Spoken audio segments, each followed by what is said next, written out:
You will recall in the earlier section of the structured mind mapping model where we discussed about the unknown and that we do not know many things. Well, because we do not know so many things, we need to consult people who might have more knowledge about that unknown subject. These people would be experts in that particular area where you have categorized as I don't know. So, the importance of this factor of consulting the expert is that you must first accept that you don't know. For many people, the hardest thing is not to find the expert, it is to find the courage in themselves to accept that they do not know. Let me give you a hilarious example. I had a friend who developed a pain in the abdominal area. He concluded that he had a problem in his liver. Yes, you heard it. He had concluded that he had a problem in his liver. Don't ask me how he came to that conclusion, but he became so perplexed about this pain in his liver that he was sure that he would go the same way as one of his uncles went with a pain in the liver that was diagnosed later as liver cancer. Therefrom, it was a downhill slope for that uncle who had to go into various kinds of chemotherapy across the country, outside the country, and it was a huge expense on the family, let alone the pain on that person. So my friend was set on thinking that he had a problem in his liver like his uncle. However, there was not a time when I talked to him that he admitted that he did not know what was this pain about, let alone thinking about who to consult about this pain.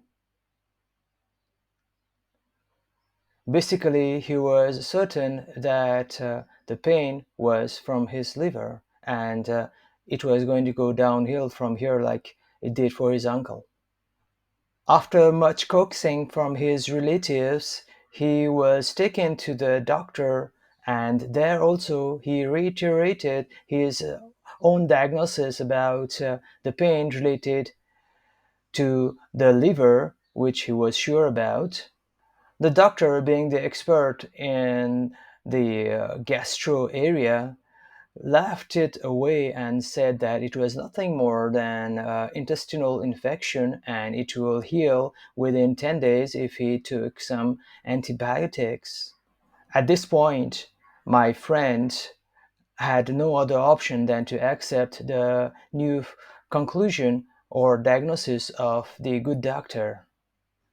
Now you can imagine the state that he was in before consulting the doctor. He was overthinking and in total agony, fully anxious. But after accepting that he did not know and consulting the doctor, he became much more calm because his overthinking gave way to the correct conclusion. In this way, the unknown unfolded in front of him and became a known factor.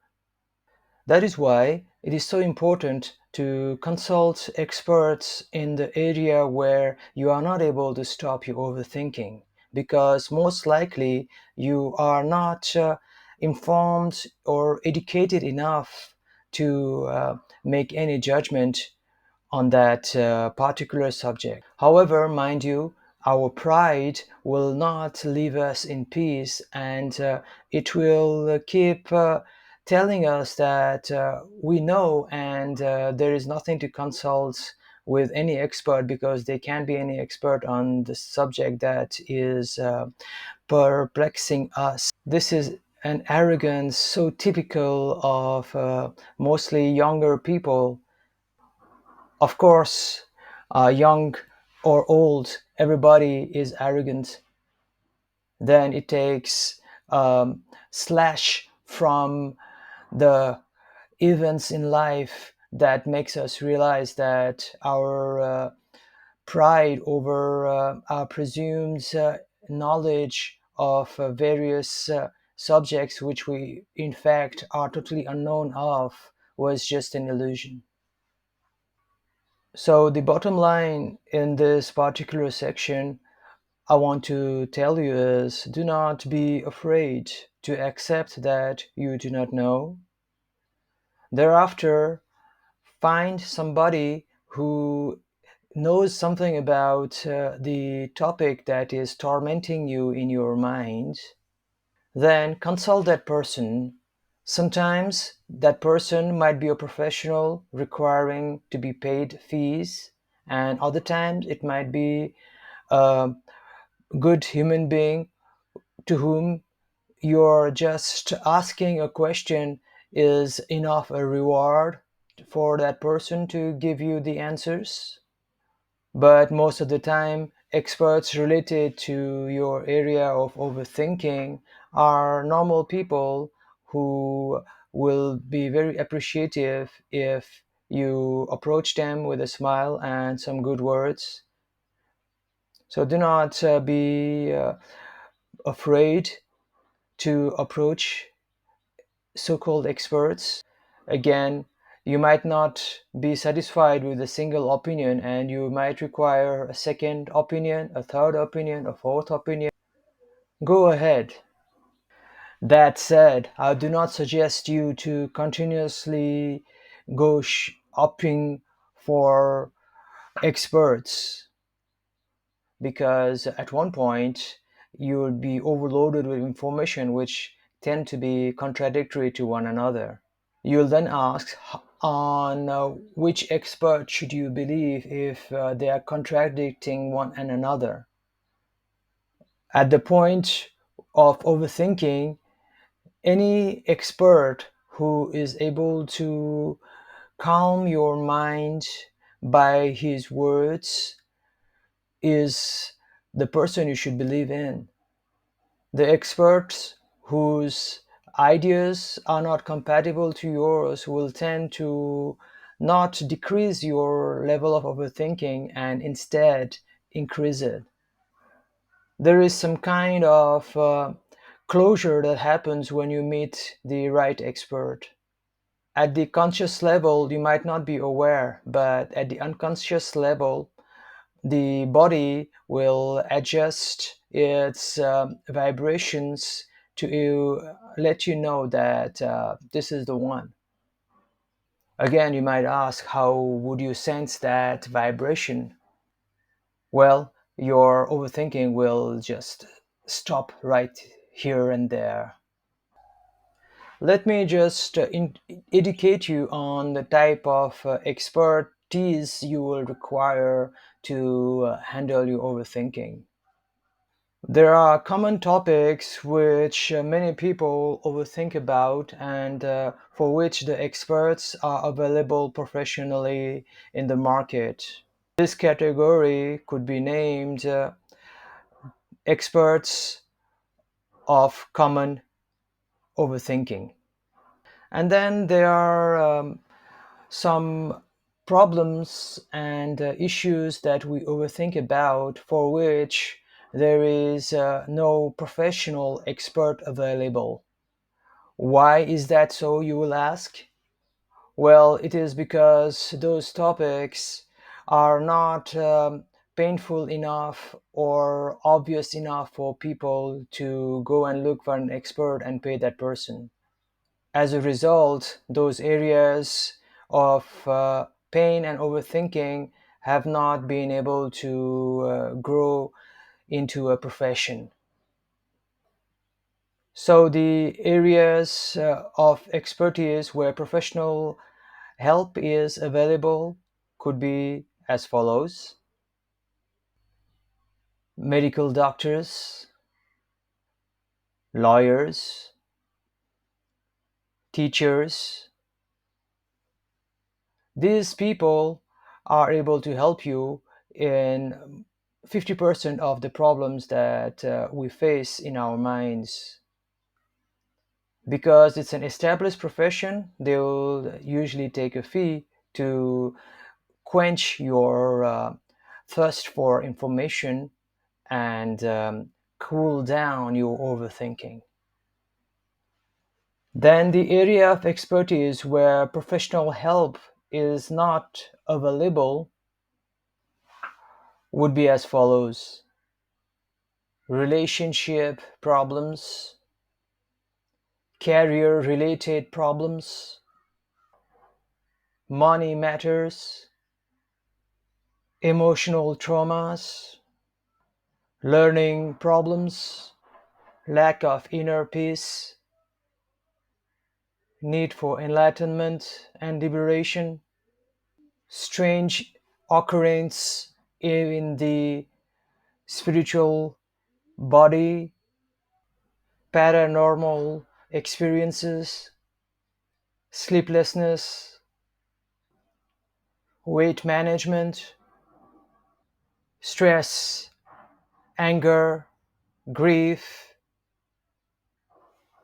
and so on. For the later category of areas in which we tend to overthink, you will be hard pressed to find professionals on the yellow pages. It is sad that experts in those areas are not as available as those in the first category. However, there is nobody else to blame than ourselves for because we did not create a demand, and thus there was no supply of such profession. Yet, it is the second category of unknowns that affect people mostly. There are many books written on those topics, but it will be very difficult for the ordinary person to locate the right book for him at that particular moment.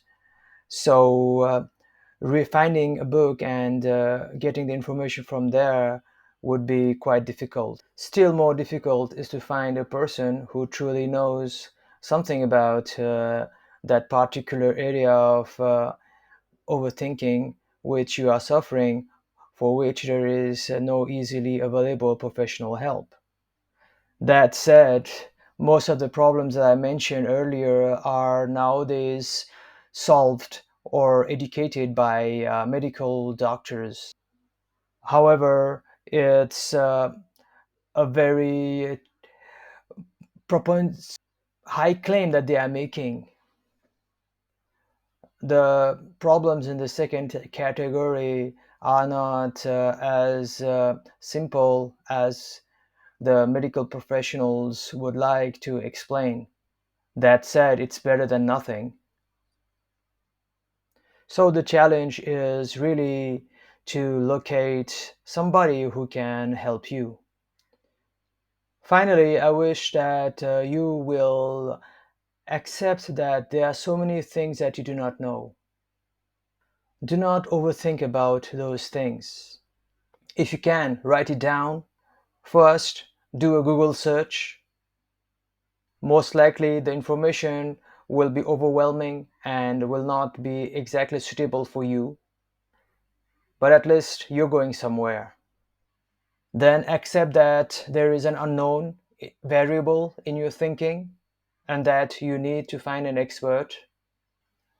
Be prepared to wait many days, many months, and even years sometimes to find that particular expert in that particular area of the unknown that is causing overthinking in you. So, whenever you are tormented by overthinking because of that particular area of the unknown, tell yourself that you have noted it down and you are accepting your ignorance in that subject.